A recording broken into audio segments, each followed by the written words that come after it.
आजच्या आपल्या झूम मिटिंगचा जो काही विषय आहे तो आहे वनस्पतीच्या अंतर्गत अन्नद्रव्य स्थलांतर म्हणजे ट्रान्सलोकेशन ही प्रक्रिया कशा प्रकारे होते यावर आज आपण माहिती पाहणार आहोत. या झाल्यानंतर आपण आजपर्यंत जेवढे पण क्लास झालेले आहेत त्याच्या रिलेटेड कोणाला काही प्रश्न असतील किंवा आत्ता शेतामध्ये कोणाला काही अडचणी येत असतील त्याचे आपण थोडं क्वेश्चन आन्सरिंग घेऊया. त्याच्यानंतर आपण उद्यापासून एका क्लासमध्ये 7-8 विषय कव्हर करायचा प्रयत्न करूया.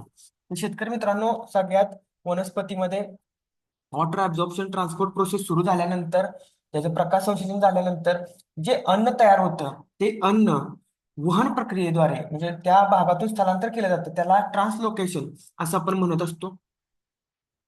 ही जी काय ट्रान्सलोकेशन प्रक्रिया आहे ही वनस्पतीच्या म्हणजे काय नक्की तर वनस्पतीमध्ये अन्न, पोषक द्रव्य आणि इतर आवश्यक पदार्थ जे प्रकाश संश्लेषण प्रक्रियेमधून तयार झालेले आहेत ते वनस्पतीच्या वाढीच्या भागांमध्ये वाहून घेऊन जाणं याला अन्नद्रव्य स्थलांतर म्हणजे ट्रान्सलोकेशन असं म्हणतात.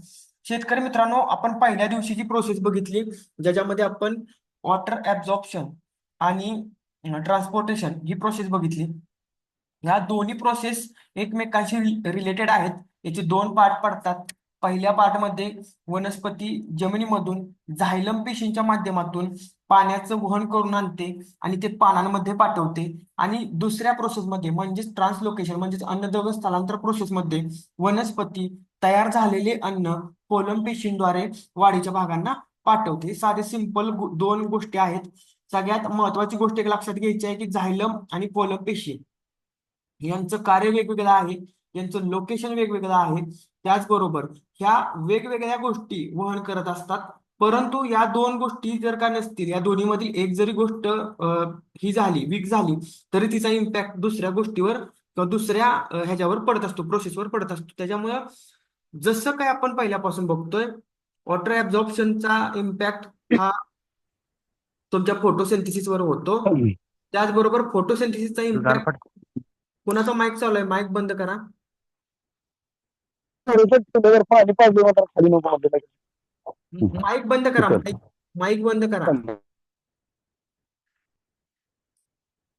जी काही आपल्या प्रोसेस आहेत सगळ्या पहिली आपली जी काही प्रोसेस होती ती म्हणजे वॉटर ऍब्झॉर्प्शन आणि त्याच्यानंतर वॉटर ट्रान्सपोर्ट. वॉटर ऍब्झॉर्प्शन केलं मुळांनी, वॉटर ट्रान्सपोर्ट केलं झायलम पेशींनी. ते ट्रान्सपोर्ट करून आणलं पानांमध्ये. पानांमध्ये त्याच्यानंतर जे काही पर्णरंध्र आहेत त्याच्यामध्ये प्रकाश संश्लेषण प्रक्रियेदरम्यान पर्णरंध्रांमधनं काही पाणी बाहेर वातावरणामध्ये सोडलं गेलं ज्याला आपण बाष्पोत्सर्जन म्हणतो. त्या बाष्पोत्सर्जनामुळेच झायलम पेशींना जो काही सक्शन मिळतं म्हणजे जे काही पाणी शोषण करण्याची क्षमता वाढते किंवा ते पाणी वहन करायची प्रोसेस असते ती बाष्पोत्सर्जनावर डिपेंड असते. बाष्पोत्सर्जनाची प्रोसेस जरी जास्त झाली तरी ते प्रेशर कमी जास्त होतं. बाष्पोत्सर्जनाची प्रक्रिया कमी झाली तरी पण ते प्रोसेस कमी जास्त होते. त्याचबरोबर तुमची प्रकाश संश्लेषण प्रक्रिया जरी कमी जास्त झाली तर तिचा इम्पॅक्ट बाष्पोत्सर्जन आणि शिवाय तुमच्या वॉटर ऍब्झॉर्प्शनवर शिवाय तुमच्या वॉटर ट्रान्सपोर्टवर होतो. अशाच प्रकारे आजची पण एक प्रक्रिया आहे जिचा इम्पॅक्ट सुद्धा सगळ्या प्रक्रियांवर होतो आणि सगळ्या रोपांच्या ओव्हरऑल वाढीवर होत असतो. ही प्रक्रिया जर नसेल रोपांमध्ये होत तर तुमच्या रोपांची वाढच होणार नाही, हे तुम्हाला लक्षात घेणं गरजेचं आहे. आता याच्यामध्ये कोणकोणते अवयव सहभागी असतात? मी पहिल्यापासून तुम्हाला सांगितल्याप्रमाणे सगळ्यात महत्वाचा अवयव असतो तो म्हणजे फोलम पेशी. आता या फोलम पेशी असतात कुठं? तर फोलम पेशी असतात पानांमधून वाढीच्या भागांपर्यंत. आता शेतकरी मित्रांनो, फोलम पेशींचं कार्य काय असते की त्या तिथून अन्नद्रव्य वाढीच्या भागांना पडतात. पहिल्यांदा आपण लक्षात घेऊया की वाढीचे भाग म्हणजे काय. आपण टोमॅटो रोप वाढीच्या अवस्था बघितल्या. त्या टोमॅटो रोप वाढीच्या अवस्थांमध्ये आपण विविध प्रकारच्या अवस्था बघितल्या, जसे की तुमची रोप वाढीची अवस्था, फुल अवस्था, फळधारणेची अवस्था, फळफुगवणीची अवस्था. या सर्व अवस्थांमध्ये आपण जर बघितलं तर प्रत्येक अवस्थेमध्ये झाडाची प्राथमिकता, रोपांची प्राथमिकता त्या अवस्थेमध्ये जी काही महत्वाचं काम आहे त्याला दिली जात होती. जसं की रोप वाढीच्या अवस्थेमध्ये जर का प्राथमिकता आपण बघितली तर नवीन शेंडे निघणे, नवीन फांद्या निघणे, त्याचबरोबर नवीन पानांची निर्मिती होणे, मुळांची वाढ होणे, तंतुमयरित्या वाढ होणे, खोड जाड होणं, ही झाडाची प्राथमिकता वाढीच्या अवस्थेमध्ये होते. आणि ह्याच गोष्टी वाढीचा भाग त्या अवस्थेत वाढीच्या भागामध्ये निवळ मोडतात. म्हणजे काय की जर रोपांची वाढीची अवस्था सुरू असेल, आणि पानांमधून प्रकाश संश्लेषण प्रक्रिया सुरू झालेली आहे. त्या प्रकाश संश्लेषण प्रक्रियेमधून ज्या काय फोलम पेशी येतील त्या फोलम पेशी कुठं जातील तर त्या वाढीच्या भागांमध्ये म्हणजे शेंड्यांमध्ये जातील, फांद्यांमध्ये जातील, मुलांच्या वाढीमध्ये जातील, खोडाची जाड करण्यासाठी जातील. ते जे अन्नद्रव्य फोलम पेशींनी वाहून आणले ते या वाढीच्या भागांसाठी वापरलं जाईल. तर शेतकरी मित्रांनो, अशा प्रकारे तुम्ही फोलम पेशी कुठं असतात तर त्या फोलम पेशींचं एक टोक असतंय पानामध्ये, दुसरं टोक असते वाढीच्या भागांमध्ये. मग ते वाढीचे भाग कोणतेही असू शकतात. मग ते मुलं असू शकतात, तुमचं पान असू शकतात, ते फळं असू शकतात, ते फुलं असू शकतात किंवा शेंडे, फुटवे काही पण असू शकतं. त्याच्यामुळं वनस्पतींमध्ये फोलम पेशींचं जाळं हे खूप मोठ्या प्रमाणामध्ये असतं तुलनेनं झायलम पेशींच्या. झायलम पेशी कुठून कुठपर्यंत असतात आपण बघितलं. झायलम पेशींचा रोल बघितला आपण कुठं तर आपण बघितला वॉटर ऍब्झॉर्प्शन आणि ट्रान्सपोर्ट मध्ये. तर त्याच्यामध्ये तुम्ही बघितलं की झायलम पेशी ह्या मुळापासून पानांपर्यंत एवढ्याच असतात, त्या तिथून कुठं दुसऱ्या भागामध्ये जात नाहीत. आता हे झालं फोलम पेशी. फोलम पेशींनी तिथून अन्नद्रव्य वाहून न्यायचं काम फोलम पेशी करत असतात. ह्याच्यामध्ये एक दुसरा घटक आहे की वनस्पतींची पाने. आता वनस्पतींची पाने नसतील तर ना प्रकाश संश्लेषण प्रक्रिया होईल, नाही स्थलांतर म्हणजे ट्रान्सलोकेशन प्रक्रिया होईल. आता वनस्पतीचा अन्नाचा स्रोत काय आहे, स्रोत म्हणजे जिथं कारखाना आहे तो कुठला आहे तर ते आहे पान. पानामध्ये अन्न निर्मिती केली जाते. पानामध्ये सूर्यप्रकाश, आपण काल प्रकाश संश्लेषण प्रक्रिया बघितली. पानामध्ये सूर्यप्रकाश असेल, त्याचबरोबर तुमचा कार्बन डायऑक्साईड असेल, पाणी असेल, यांचा वापर करून ग्लुकोज बनवलं गेलं. ते ग्लुकोजचं विघटन श्वसन प्रक्रियेमध्ये होतं. त्याच्यामध्ये काय बनवलं जातं, कार्बन डायऑक्साईड, ऑक्सिजनचा वापर करून कार्बन डायऑक्साईड बनवलं जातं, एटीपी बनवलं जातं आणि तुमचं हे बनवलं जातं, कार्बन डायऑक्साईड एटीपी बनवला जातो म्हणजे ऊर्जा बनवली जाते. थोडक्यात ग्लुकोजचा वापर करून श्वसन प्रक्रियेतून ऊर्जा बनवली जाते. ते आपण उद्याच्या पाठामध्ये बघणार आहोत. आता शेतकरी मित्रांनो, ह्या सगळ्या प्रक्रिया होतात कुठं तर ह्या प्रक्रिया होतात पानात. पान हे वनस्पतीचा कारखाना आहे. आता त्या कारखान्यामधून ती कोलम पेशी सुरू होते आणि ती तुमच्या वाढीच्या भागांना पाठवली जाते. म्हणजे काय, डिस्ट्रीब्युशन केलं जातं. थोडक्यात तिथे समजून जावा की वनस्पतीचं पान आहे कारखाना म्हणजे स्त्रोत, अन्नद्रव्याचा स्त्रोत. तिथून ते वाढीच्या भागांना पाठवलं जातं म्हणजे ती आहे गरज, वाढीच्या भागांची गरज. एक लक्षात घ्या, आपण साधे सिंपल गोष्टीत समजून घेऊया. एखादं प्रोडक्ट बनतं कारखान्यामध्ये आणि ते डिस्ट्रीब्युट केलं जातं, ह्या ह्या ह्या अशा भागांमध्ये डिस्ट्रीब्युट केलं जातं. तर हे काय झालं तर वाढीच्या भागांना ते पाठवलं जातं थोडक्यात. आता वनस्पतीचं पानच नसेल तर ह्या सगळ्या प्रक्रियेला अर्थच राहत नाही. त्याच्यामुळे वनस्पतीचं पान हा अन्नद्रव्याचा स्त्रोत आहे. आता वनस्पतीचे वाढीचे भाग म्हणजे नक्की काय आपण बघितलं तर वाढीचे भाग म्हणजे फुटवे, शेंडे, पाने, फुले, फळे हे सगळं आहेत वाढीचे भाग. आता हे आपण बघितलेलं आहे. पण यांना गरजच नसेल, तुमच्या प्लॉटमध्ये फुटवेच निघत नसतील तरी पण कोलम पेशींची कार्यक्षमता कमी राहते. कोलम पेशी अन्नद्रव्य वाहूनच आणणार नाहीत. आता त्याच्यामुळे तुम्हाला आपण पुढे जाऊन बघणार आहे की वाढीच्या भागांची गरज कशी वाढवायची, त्याच्यामध्ये संप्रेरक कशा प्रकारे कार्य करतात ते पण आपण थोडं थोडं बघणार आहे. टोमॅटो पिकामध्ये ज्या वाढीच्या भागांची प्राथमिकतेने वाढ होते असते त्या वाढीच्या भागांना हे अन्नद्रव्य वाढीसाठी व विकासासाठी पोहोचवतात. म्हणजे तुम्हाला आतापर्यंत मी सांगितलं की जर तुमची रोप रुजण्याची अवस्था असेल तर ते अन्नद्रव्य मुलांच्या वाढीसाठी पाठवलं जातं. तुमची रोप वाढीची अवस्था असेल तर ते अन्नद्रव्य मुलांची वाढ, फुटवे, शेंडे, नवीन पाने यांच्यासाठी पाठवलं जातं, खोडाच्या जाडीसाठी पाठवलं जातं.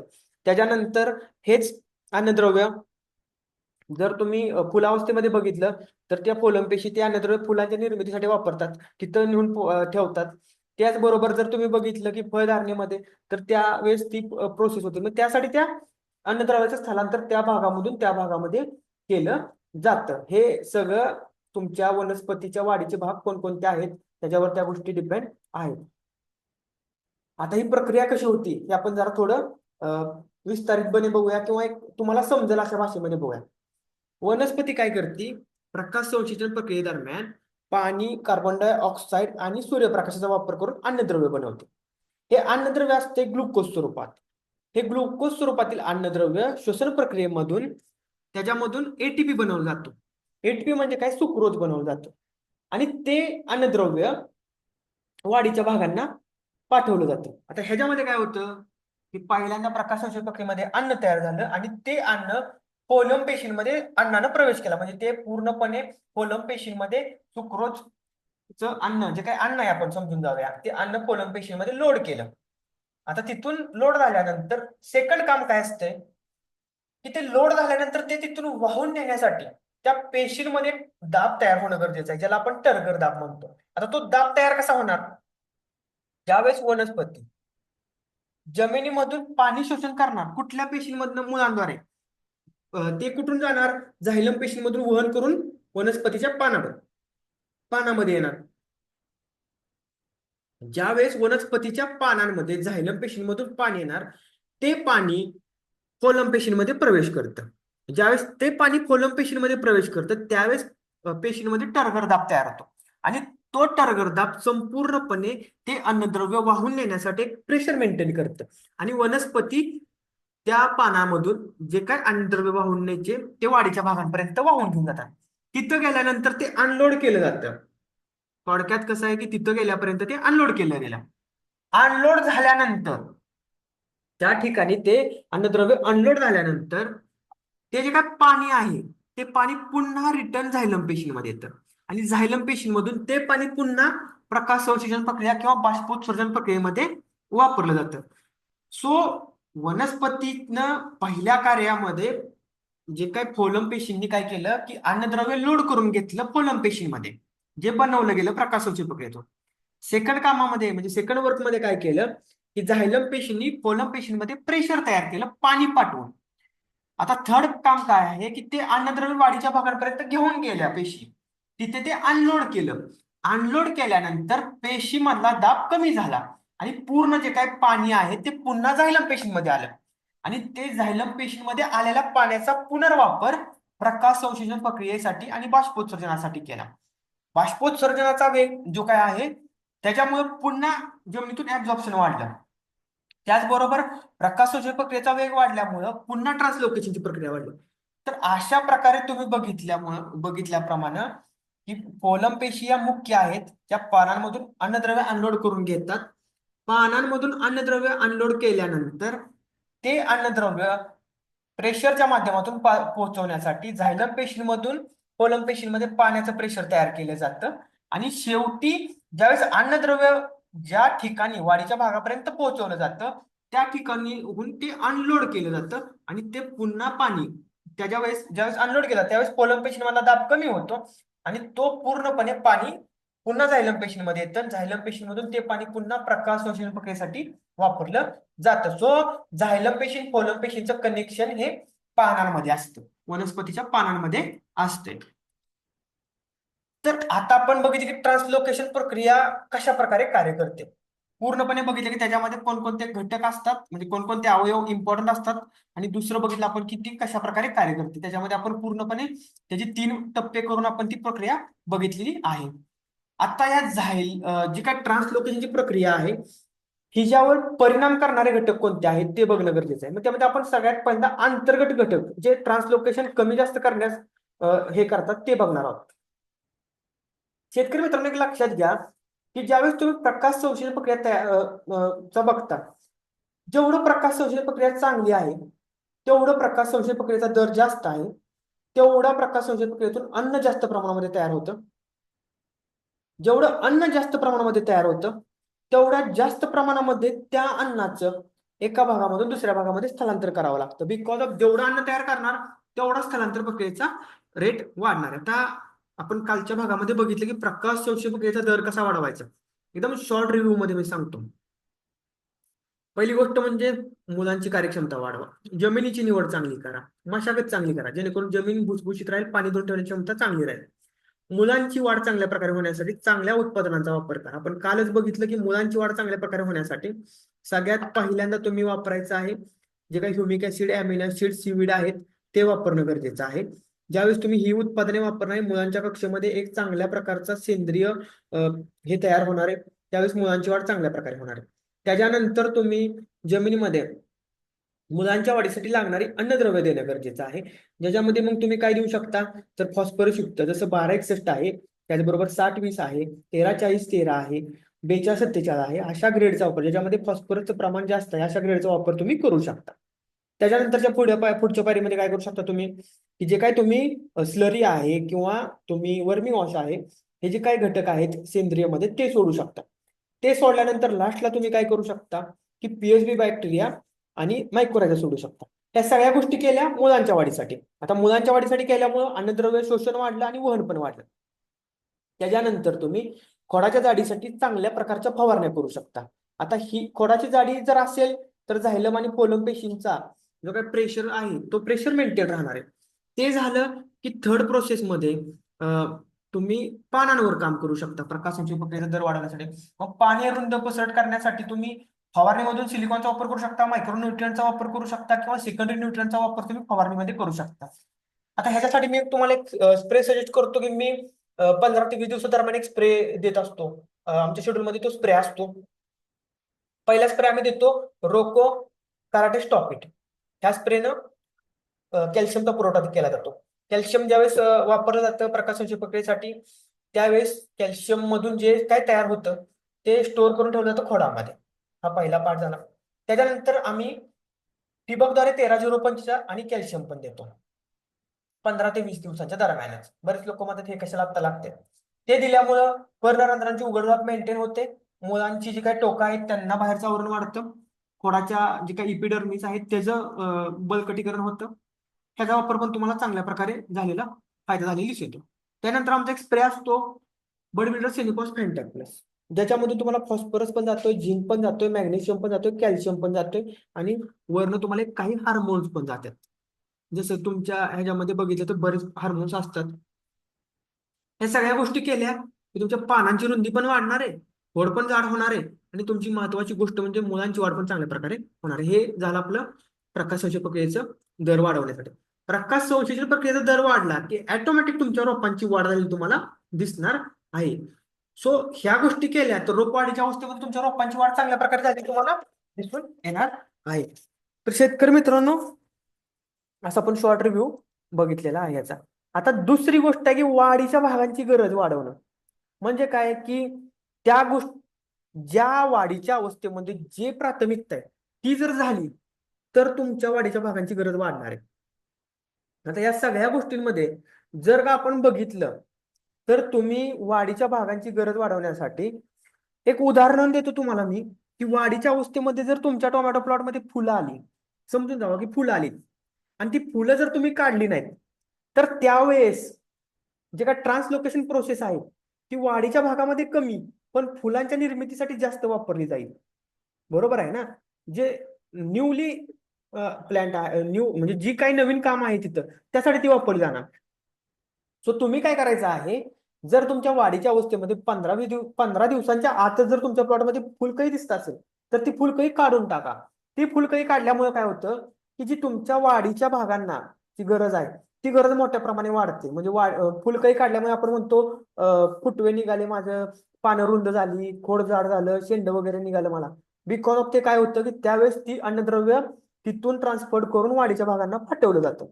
हे झालं तुमचं वाढीच्या भागांची गरज. त्याच्यामध्ये आपण दुसरी एक गोष्ट करतो की आपण जे काही वृद्ध पानं असतात म्हणजे जी 25-50 दिवसांनी जी जुनी पानं आहेत ती जरी काढून टाकली तरी तुम्हाला वर शेंडा आलेला दिसून येतो. याच्यामध्ये पण काय असतं की ती खालच्या पानांची गरज आहे ती पूर्णपणे त्या खालच्या पानांचं जे काही अन्नद्रव्य पुरवठा केलतोय तो पूर्णपणे स्टॉप केला जातो. तोच पुरवठा पुन्हा वरच्या भागामध्ये वापरला जातो. तो तुम्ही नंबर ऑफ प्लॅन्ट लीप आहे जे खालचं ते काढून टाकायचे 25-50 दिवसांनी. ते आपण पुढे जाऊन बघणार आहे. आता फोलम पेशींची रचना. आता फोलम पेशींची रचना ही डिपेंड आहे तुमच्या रोपांच्या वाढीवर, त्यातली त्यात ती खोडाच्या जाडीवर.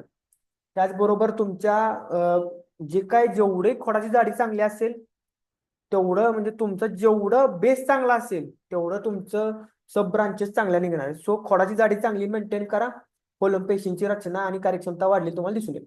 त्याचबरोबर आता फोलम पेशींमध्ये जे काय बुरशीजन्य रोग किडी वगैरे येतात त्याचा इम्पॅक्ट फोलम पेशींवर होतो आणि फोलम पेशींमध्ये ब्लॉकेज तरी होतात आणि त्यानंतर फोलम पेशी पूर्णपणे स्टॉप तरी होतात किंवा त्याचं हे कमी होतं, कार्यक्षमता कमी होते. सो त्याच्यावर पण तुम्ही लक्ष दिलं पाहिजे की फोलम पेशींची रचना आहे त्याच्याबरोबरच फोलम पेशींची कार्यक्षमता आपण कशा प्रकारे वाढवू शकतो हे आपण ट्रान्सलोकेशनवर इम्पॅक्ट करतात आणि त्याचा पण परिणाम तुमच्या रोपांच्या वाढीवर होत असतो.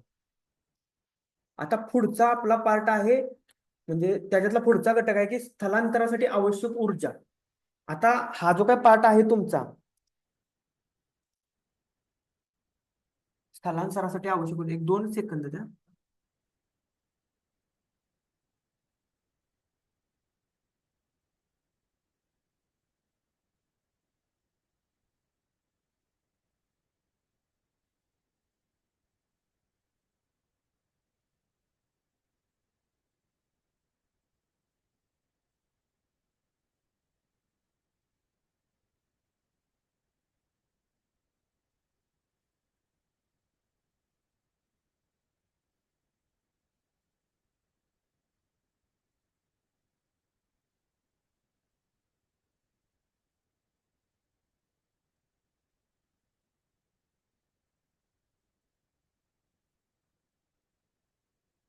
आता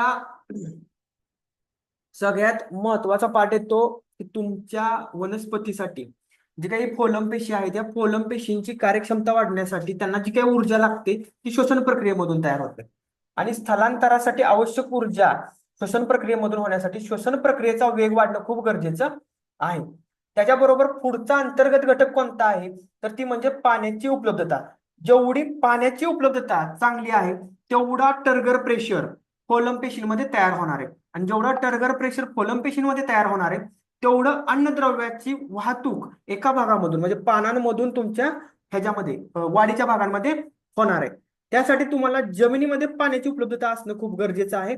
आणि झायलम पेशींमधून ते पाणी ज्यावेळेस उचलून आणलं जातं म्हणजे वहन करून आणलं जातं पानांमध्ये आणि पानांमधून ते पाणी ज्यावेळेस फोलम पेशींमध्ये प्रवेश करतं त्यावेळेस फोलम पेशींमध्ये टर्गर दाब तयार होतो. आणि त्या टर्गर दाब जे काही अन्नद्रव्य आहे त्याचं वहन एका भागामधून दुसऱ्या भागामध्ये करत असतो. सो जमिनीमध्ये सुद्धा पाण्याचं हे करणं तेवढंच गरजेचं आहे की पाण्याची उपलब्धता असणं त्या प्रक्रियेसाठी गरजेची आहे. आता शेतकरी मित्रांनो पुढचा घटक आहे तो म्हणजे स्थलांतर प्रक्रियेवर परिणाम करणारा म्हणजे ट्रान्सलोकेशन प्रक्रियेवर परिणाम करणारा बाह्य घटक, ज्याच्यामध्ये तापमान हा सगळ्यात पहिला घटक आहे. जेवढं आता तापमान जर बघितलं की स्थलांतर प्रक्रियेसाठी तापमान किती गरजेचं आहे त्याच्यामध्ये 25 ते 35 डिग्री सेल्सिअस मध्ये स्थलांतर प्रक्रिया म्हणजे ट्रान्सलोकेशन प्रोसेस चांगल्या प्रकारे कार्यरत असते. ज्यावेळेस तापमान वाढतं त्यावेळेस तुम्हाला माहिती आहे की जी काही रोपांच्या अंतर्गत एन्झाईम्स आहेत त्या एन्झाईम्सची निष्क्रियता होते.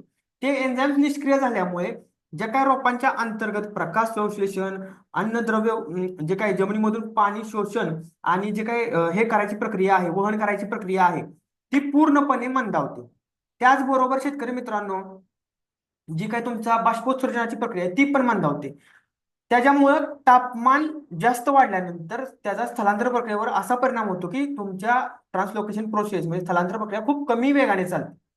त्या उलट तापमान ज्यावेळेस कमी होतं 25 डिग्री सेल्सिअस पेक्षा त्यावेळेस वनस्पतीच्या अंतर्गत एन्झाईम्स निष्क्रिय होत नाहीत बट त्यांची क्रियाशीलता खूप कमी होते. आणि क्रियाशीलता खूप कमी झाल्यामुळे त्या प्रक्रियेचा दर मंदावतो आणि रोपांची वाढ आणि विकास हा अजिबात सुद्धा त्या परिस्थितीमध्ये होत नाही. का तर त्यांच्या अंतर्गत जेवढ्या काही प्रोसेस आहेत त्या प्रोसेस एकदम संत गतीने चालत असतात. त्यामध्ये 50% वर्किंग ते चालत असतात त्याच्यामुळे वाढ सुद्धा 50%च होते. हे कधी होतं थंडीमध्ये होतं. त्याच्यामुळे शेतकरी मित्रांनो एक गोष्ट लक्षात घ्या की थंडीमध्ये सुद्धा या प्रोसेस वाढवण्यासाठी तुम्हाला काही उपाययोजना करणं गरजेचं आहे तसंच त्या उन्हाळ्यामध्ये सुद्धा करणं गरजेचं आहे. आता शेतकरी मित्रांनो त्याच्यावर पुढचा इम्पॅक्ट आहे प्रकाशाची तीव्रता. तर जेवढी प्रकाशाची तीव्रता चांगली असते तेवढा प्रकाश संश्लेषण प्रक्रियेचा दर जेवढा जास्त असतो. पण जेवढं प्रकाश संश्लेषण प्रक्रियेचा दर जास्त तेवढं ह्या स्थलांतर प्रक्रियेचा दर हा जास्त असतो. परंतु काही परिस्थितीमध्ये ज्यावेळेस प्रकाश संश्लेषण प्रक्रियेचा तीव्रता वाढते प्रकाशाची त्यावेळेस बाष्पोत्सर्जनाचा वेग वाढतो. बाष्पोत्सर्जनाचा वेग वाढल्यामुळे पानांच्या वाट्या होतात आणि प्रकाश संश्लेषण प्रक्रियेचा दर कमी होतो. आणि त्याच्यामुळं रोपांची वाढ जी काही अंतर्गत स्राव प्रक्रिया स्टॉप झाल्यामुळे किंवा कमी वेगाने चालल्यामुळे रोपांची वाढ पूर्णपणे थांबलेली तुम्हाला दिसून येते. तर हे पण एक रिझन आहे की ह्या सगळ्या गोष्टी जर का तुम्ही बघितल्या तर स्टेप बाय स्टेप जर का तुम्ही केलं तर तुम्हाला 100% त्या गोष्टींचा अभ्यास करून जर नियोजन केलं तर येणारे प्रॉब्लेम हे पुढे जाऊन येत नाहीत. त्याचबरोबर बाह्य घटक आपण बघितले जमिनीमध्येच पाण्याची उपलब्धता जमीनच योग्य प्रकारे निवडली नाही. एकदम जास्त माती पाणी धरून ठेवणारी जमीन निवडली किंवा एकदम कमी पाणी धरून ठेवणारी जमीन निवडली तरी पण दोन्ही मध्ये प्रॉब्लेम आहे. जास्त पाणी धरून ठेवणारी जमीन निवडली तर जमिनीमध्ये ऑक्सिजनचं प्रमाण कमी होतं, तुमची श्वसन प्रक्रिया थांबते. त्याचबरोबर तुमच्या जमिनीमध्ये पाणी जास्त असल्यामुळे मुळांना तेवढं पाणी शोषण करता येत नाही आणि त्यांना जे काही हवा आणि पाण्याचं गुणोत्तर संतुलित पाहिजे ते त्या जमिनीमध्ये मिळत नाही. त्या उलट जर तुम्ही कोरडी जमीन निवडली तर कोरड्या जमिनीमध्ये पाणी धरून ठेवण्याची क्षमता एकदम खूप कमी असते आणि तिथंही पाण्याची उपलब्धता खूप कमी असते. दोन्ही प्रक्रियांमध्ये पाण्याची उपलब्धता एका ह्याच्यामध्ये पाणी असून ते शोषण करता येत नाही, दुसऱ्यामध्ये ते नसतंच, त्याच्यामध्ये शोषण करण्याचा विषयच नाही. पण या दोन्हीमध्ये जर तुम्ही जमीन मध्यम हलकी निवडली, पाणी धरून ठेवण्याची क्षमता चांगली असेल, त्याचबरोबर तुमच्या जमिनीमध्ये पाणी धरून ठेवण्याच्या क्षमतेबरोबरच जे काही निचराही चांगल्या प्रकारे होत असेल, जमिनीमध्ये भुसभुशीतपणा राहील, वापसा स्थिती राहील आणि रोपांच्या मुळांद्वारे चांगल्या प्रकारे शोषण कराल.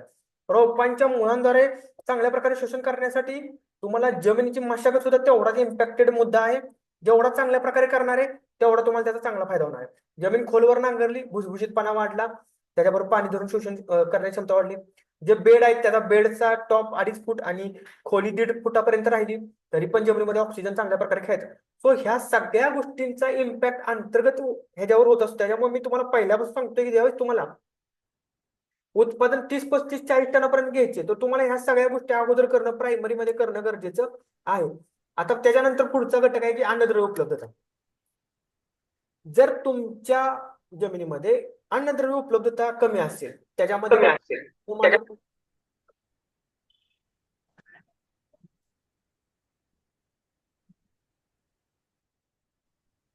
त्याच्यामध्ये जर बघितलं तुम्ही तर पोटॅशियम, फॉस्फरस, नायट्रोजनची कमतरता असेल, मॅग्नेशियमची कमतरता असेल, पानं हिरवीगार नसणार आहेत, पानांचा आकार कमी असणार आहे, प्रकाशाची प्रक्रियेवर त्याचा दर होणार परिणाम होणार आहे. त्याचबरोबर बाष्पोत्सर्जन कमी प्रमाणामध्ये होणार आहे. त्याचबरोबर तुमच्या वनस्पतीच्या मुलांची वाढ पण कमी करणार. सगळ्यांनी माईक बंद करायचे, कुणाच तरी माईक चालू आहे बघा.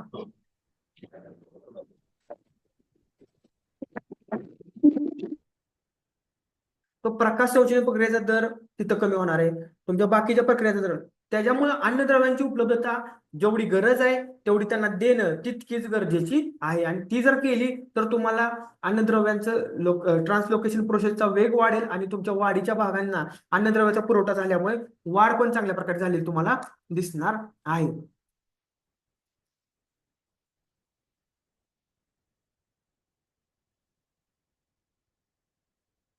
आता अजून एक बाह्य घटक म्हणजे वनस्पती संप्रेरके सुद्धा या वाढीच्या ट्रान्सलोकेशनवर परिणाम करत असतात. आता ऑक्झिन असेल, जिब्रालिन्स असेल, सायटोकायनिन असेल, ही जी काही संप्रेरक आहे यांचा वापर तुम्ही जर योग्य प्रकारे केला, जे काही प्रमाणात केला, ज्यावेळेस करायचे त्यावेळेस केला, तर तुम्हाला ह्या सगळ्या गोष्टींवर जे काय आहेत ह्या सायटोकायनिन किंवा जिब्रालिन्स किंवा ऑक्सिनचा फायदाच होणार आहे आणि रोपांची वाढ झालेली तुम्हाला दिसणार आहे. त्याचबरोबर त्याच्यावर इम्पॅक्ट करणारे बुरशीजन्य रोग, जीवाणूजन्य रोगांचा प्रादुर्भाव पण या प्रक्रियेवर इम्पॅक्ट करतो. ज्यावेळेस बुरशीजन्य रोगांचा किंवा जीवाणूजन्य रोगांचा प्रादुर्भाव वनस्पतींवर होतो त्यावेळेस वनस्पतीच्या पानांमधील हरित कणांचे प्रमाण कमी होते, वनस्पतीचे नुकसान होते, वनस्पतीमधील वाहिन्यांचे नुकसान होते, तसेच वनस्पतीमधील स्थलांतर करणाऱ्या कोलम वाहिन्यांचे सुद्धा नुकसान होते. परिणामी प्रकाश संश्लेषण प्रक्रिया, अन्नद्रव्य शोषण आणि वहन प्रक्रिया, त्याचबरोबर श्वसन प्रक्रिया, स्थलांतर प्रक्रिया या सगळ्या प्रक्रियांचा वेग मंदावतो. त्याच्यामुळे बुरशीजन्य रोगांचा प्रादुर्भाव झाला की झाडाची 20% ग्रोथ जाग्यावर थांबली असं समजून जायचं आणि आपला खर्च वाढलेला असतो. सेम तीच सिच्युएशन किडींच्या बाबतीत पण होते. जेवढा किडींचा प्रादुर्भाव जास्त होतो तेवढा आपल्या प्लॉटमध्ये पाणी आकसणे, पानांचा हिरवा रंग कमी होणे, आता नागाय असेल तर डाग दिसतात, यांसारख्या अडचणी येतात. त्यामुळे पानांचं नुकसान होतं, पानांमधील पर्णरंध्राचं नुकसान होतं आणि पानांमधील वाहिन्यांचं नुकसान होतं. मग त्या झायलं वाचलं पोलं वाचलं. परिणामी प्रकाश संश्लेषण प्रक्रिया आणि शोषण प्रक्रियेचा, पाणी शोषण आणि वहन प्रक्रिया सगळ्याचा जो काय पूर्णपणे हा होतो तो पूर्णपणे वेग थांबतो आणि रोपांची वाढ थांबलेली तुम्हाला दिसून येते. त्याच्यामुळे बुरशीजन्य रोग, किडींचा पण प्रॉब्लेम तुम्हाला कंट्रोल करणं गरजेचं आहे. आता ह्या सगळ्या गोष्टींमध्ये आपल्याला प्रकाश संश्लेषण ह्याचा अन्नद्रव्य स्थलांतराचा दर वाढवून रोपांची वाढ आपण कशा प्रकारे वाढवू शकतो ते बघूया. आता ह्याच्यामध्ये सगळ्यात पहिला आहे की प्रकाश संश्लेषण प्रक्रियेचा दर वाढवणं गरजेचं आहे. जे आपण मी तुम्हाला मागाशी सांगितल्याप्रमाणे प्रकाश संश्लेषण प्रक्रियेचा दर वाढवण्यासाठी पाणी रुंद, पसरट, हिरवीगार असणं गरजेचं आहे. जेवढा प्रकाश संश्लेषण प्रक्रियेचा दर जास्त तेवढ्याच जास्त प्रमाणात अन्न निर्मिती, आणि जेवढे जास्त प्रमाणात अन्न निर्मिती तेवढ्यात जास्त प्रमाणात त्या अन्नाचं स्थलांतर, तेवढ्या जास्त प्रमाणात अन्नद्रव्य पाण्याचं शोषण. तर शेतकरी मित्रांनो एक लक्षात घ्या की आपण प्रकाश संश्लेषण प्रक्रियेचा दर वाढवण्यासाठी ज्या काही उपाययोजना करायच्या त्याच्यामध्ये अगदी पहिल्यापासून सगळ्या उपाययोजना आहेत ते जर तुम्ही स्टेप बाय स्टेप केलं तर तुमच्या प्रकाश संश्लेषण प्रक्रियेचा दर हा वाढणार आहे. आता प्रकाश संश्लेषणाचा दर वाढवण्यासाठी मी तुम्हाला थोडक्यात पुन्हा एकदा ते रिपीट करतो जे मगाशी सांगितलं. तर नवीन शेतकरी बरेच ऍड झालेले आहेत. तर जमिनीची निवड चांगली करा, त्याचबरोबर जमिनीची मशागत चांगली करा, त्याचबरोबर जमिनीमध्ये अन्नद्रव्यांचं जे काही हवा तो पुरवठा चांगला करा जेणेकरून मुलांची वाढ चांगल्या प्रकारे होईल. आता मुलांची वाढ करण्यासाठी मी तुम्हाला 1-2-3 शेड्यूल सांगितले मग ते शेड्यूल वापरा. त्यानंतर खोडाची जाडी मेंटेन करा, पानांची रुंदी, पसरटपणा, चांगला हिरवागारपणा मेंटेन करा. ह्या सगळ्या गोष्टी मेंटेन केल्या तर ऑटोमॅटिक प्रकाश संश्लेषण प्रक्रियेचा दर वाढणार आहे. प्रकाश संश्लेषण प्रक्रियेचा दर वाढला तर रोपांची जी काय हे आहे अन्नद्रव्य तयार करायची निर्मिती आहे ती निर्मिती वाढेल आणि ते निर्मिती वाढल्यामुळे स्थलांतर वाढेल. स्थलांतर वाढलं की जेवढा पुरवठा जास्त वाढीच्या भागांना तेवढ्या रोपांची वाढ चांगल्या प्रकारे होणार आहे. आता वाढीच्या भागांची गरज वाढवा. तर मी तुम्हाला मागाशी सांगितल्याप्रमाणे जर तुमच्या प्लॉटमध्ये रोप वाढीच्या अवस्थेमध्ये फुलकळी आली असेल तर तुम्ही ती फुलकळी काढून टाका. ती फुलकळी तुम्ही काढून टाकल्यामुळं जे काय तुम्हाला तुमच्या प्लॉटमध्ये नवीन शेंडे आणि फुटवे आहेत त्या फुटव्यांना वाढीच्या भागांना जे काही अन्नद्रव्य आहे ते अन्नद्रव्य पाठवलं जाईल आणि अन्नद्रव्य तिथे पोचल्यामुळं रोपांच्या वाढीच्या भागांची गरज म्हणजे अन्नद्रव्यांची गरज वाढल्यामुळे तिथं पोचल्यामुळे त्या वाढीचे जे काय आहे ते जास्त प्रमाणामध्ये होणार. म्हणजे जर तुम्ही वाढीच्या अवस्थेमध्ये फुलं असली पुढं काढून टाकली तर फुटवे निघतील, शेंडे निघतील, नवीन पानांची निर्मिती होईल, पाने रुंद पसरट होण्यास मदत होते. जर तुम्ही 45-50 दिवसांनी खालची जुनी पानं काढून टाकली तर तुम्हाला नवीन शेंडा आलेला सुद्धा दिसणार आहे आणि अशा प्रकारे वाढीच्या भागांची गरज तुम्ही वाढवली पाहिजे. आता त्याचबरोबर पुढचा आपला मुद्दा आहे फोलम पेशींची कार्यक्षमता वाढवणं. तर हा जो पार्ट आहे इथं फोलम पेशींची कार्यक्षमता वाढवणं आहे. स्लाइड मध्ये हे झालं नाही.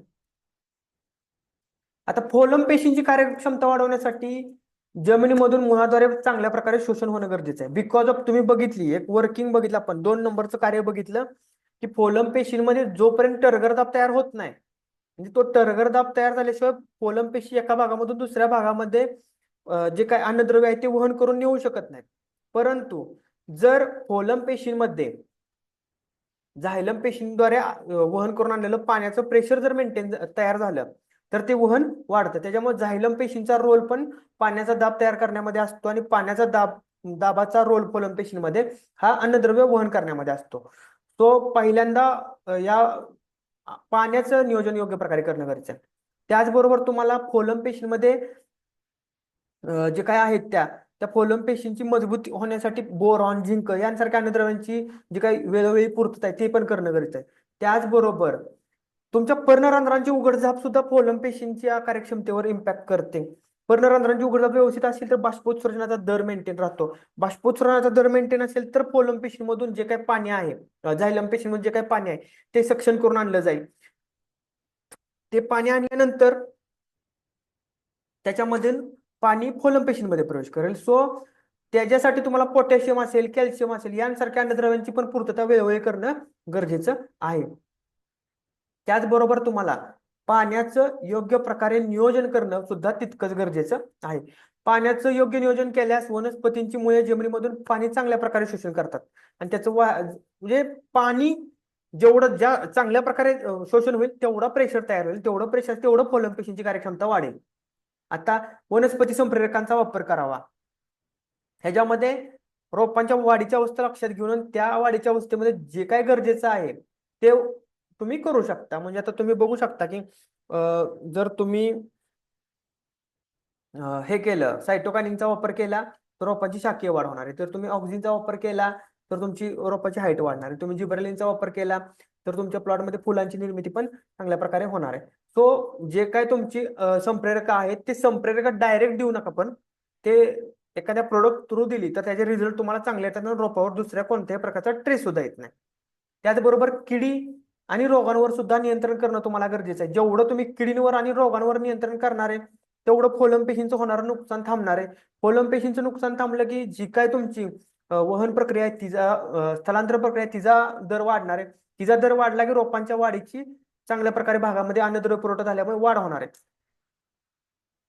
तर शेतकरी मित्रांनो अशा प्रकारे जी काय तुमची ट्रान्सलोकेशन प्रोसेस आहे ती तुमच्या वॉटर ऍब्झॉर्प्शन आणि ट्रान्सपोर्ट म्हणजेच पाणी शोषण आणि वहन प्रक्रियेवर अवलंबून आहे. त्याच्याबरोबर तुमच्या प्रकाश संश्लेषण प्रक्रियेवर अवलंबून आहे. त्याचबरोबर तुमच्या श्वसन प्रक्रियेवर अवलंबून असणारी ही प्रक्रिया ट्रान्सलोकेशन ही प्रक्रिया आहे. या सगळ्या प्रक्रिया एकमेकांना आहेत. यातील जे 4 स्तंभ आहेत झाडाचे, आपण जर बघितलं वाढ होण्यासाठी म्हणतोय मी, तुमचं जमिनीमधून पाणी शोषण आणि वहन नाही झालं तरी पण ह्या सगळ्या झाडाची वाढ थांबणार आहे. जरी तुमच्या झाडामध्ये प्रकाश संश्लेषण नाही झालं तरी पण वाढ थांबणार आहे. जरी तुमच्या झाडामध्ये जे काय हे आहे अन्नद्रव्याचं विघटन म्हणजे श्वसन प्रक्रिया जरी नाही झाली तरी पण तुमच्या झाडांची वाढ थांबणार आहे. आणि जर तुमच्या झाडामध्ये स्थलांतर प्रक्रिया जरी थांबली तरी तुमच्या झाडाची वाढ थांबणार आहे. सो ही 4 प्रक्रिया तुमच्या झाडाचं वाढ आणि विकास करण्यासाठी जबाबदार असतात. या 4 प्रक्रियांचा वेग किती आहे त्याच्यावर तुमच्या झाडाची ग्रोथ किती आहे, त्याच्यावर तुमचं उत्पादन किती निघणार आहे हे डिपेंड आहे. आणि याचा दर वाढवण्यासाठी आपण जे काय करायला लागेल ते आपण हे बघितलेलं आहे. तर आता आपण थोडं क्वेश्चनिंग आणि आन्सरिंग करूया.